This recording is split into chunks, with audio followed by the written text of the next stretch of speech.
In the Old Testament, God commands the destruction of entire nations. A lot of people struggle with the morality of that. Wes Huff was actually asked that exact question. I'd like to show you how he responds, and then I'll give you my response. This command by God to go into this land and murder all the people, men, women, children. What do you make of that? So I don't think it's genocide in the way that we would understand genocide, specifically because the Canaanites continue to pop up, which could mean kill everybody, but doesn't always mean that. And we can compare them with like Egyptian steles or like wartime inscriptions from...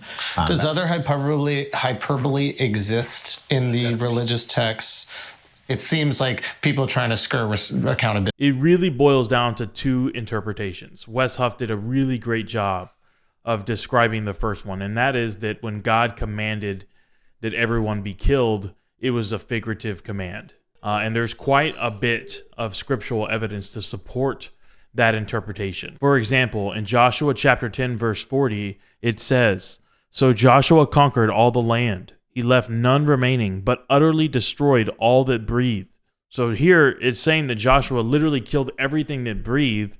And then immediately in the next book, in Judges, in the first chapter, it talks about how the Canaanites are still in the land. And in Judges chapter 2, verse 3, it says, "Therefore I said, I will not drive them out before you, but they shall be thorns in your side, and their God shall be a snare to you." So they can't be a thorn in your side if they're all dead. So we know that Joshua didn't kill them all, even though that was the command. So we know it has to be figurative. So the second interpretation is that it is a literal command. And although the scripture doesn't support that in this instance, there is other scripture where we do see God exercise judgment. The issue is still there, and it needs to be addressed. In Romans 9:21, Paul says, "Does not the potter have power over the clay?" God created us. And if you create something, that means you have power over it. And God has the sovereign authority and power over life and death.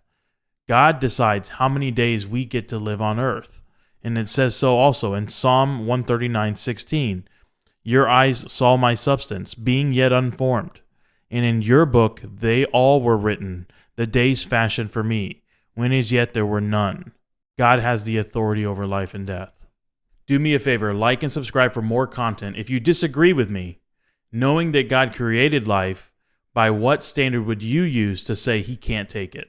Put the comment below.